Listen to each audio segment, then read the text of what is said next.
अस्सलामुअलैकुम एवरीवन। हम यहाँ पे पंजाब से आए हुए हैं और बताती चलूँ आपको कि 2 दिन हो गए हैं बरसती बारिश में हम इस वक्त मौजूद हैं और सर्दी से नठाल है। बोला नहीं जा रहा हमसे, हम गीली ज़मीन पे 2 दिन से सो रहे हैं। हुकूमत सो रही है, कोई भी नहीं आ रहा। हम वीडियोस अपलोड कर चुके हैं, अपने मैसेजेस दे चुके हैं, जितनी कॉल्स करवा सकते थे करवा चुके हैं, लेकिन अभी तक हमें कोई भी रेस्क्यू करने नहीं आया। हमारे पास पीने के लिए पानी खत्म हो चुका है, खाने के लिए भी चीजें खत्म हो चुकी हैं। अब हम किसको बताएं? ये सोशल मीडिया की पावर ही है। ये एक लास्ट मैसेज है हम दे रहे हैं, पता नहीं अगले कल तक हम आप लोगों के साथ मौजूद होंगे या नहीं। किसी को सर्दी की वजह से बुखार हो रहा है, किसी को निमोनिया हो रहा है, तो अब हम कहाँ जाएं? आप ही बताएं। मेरी अरबाबे हुकूमत से गुजारिश है कि प्लीज आए और आकर हमें रेस्क्यू करें।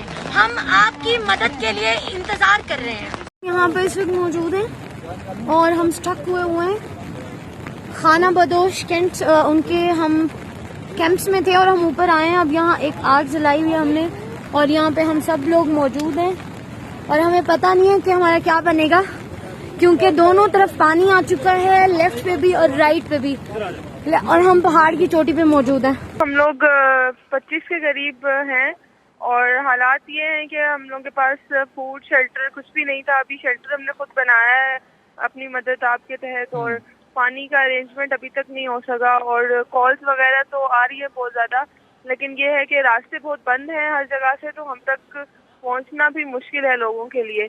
और ऊपर से मौसम भी इस तरह का है कि चॉपर, हेलीपैड, हेलीकॉप्टर वगैरह कुछ भी नहीं आ सकता। तो बस हम इंतज़ार कर रहे हैं कि मौसम जो है वो बेहतर हो जाए ताकि हमें मदद मिल सके।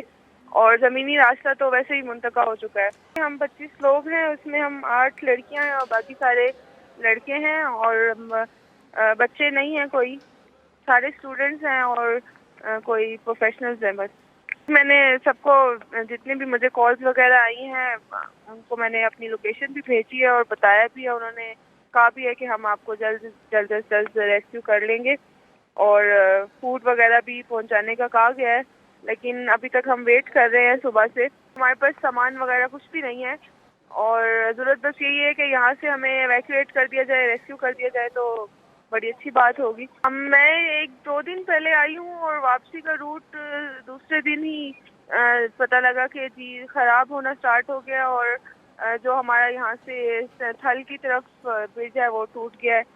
तो उस ब्रिज की वजह से अब हमें ज़्यादा मुश्किल है कि हम यहाँ पर स्टक हो गए हैं। ब्रिज होता तो हम कब के यहाँ से निकल गए होते। बाय रोड सिर्फ यही है कि अगर वो ब्रिज क्रॉस करवा देते हैं हमें, तो विद रोप्स एंड जो भी स्टफ उनके पास हो, लेकिन वो इतना पॉसिबल नहीं है क्योंकि रिवर बहुत बड़ा है, उसको क्रॉस करना आसान नहीं होता। ठंडा बहुत ज़्यादा हुआ है और मज़ाहिर हमारे पास कोई शेल्टर इस तरह का नहीं है कि ठंड से बचा जा सके और बारिश से बचा जा सके।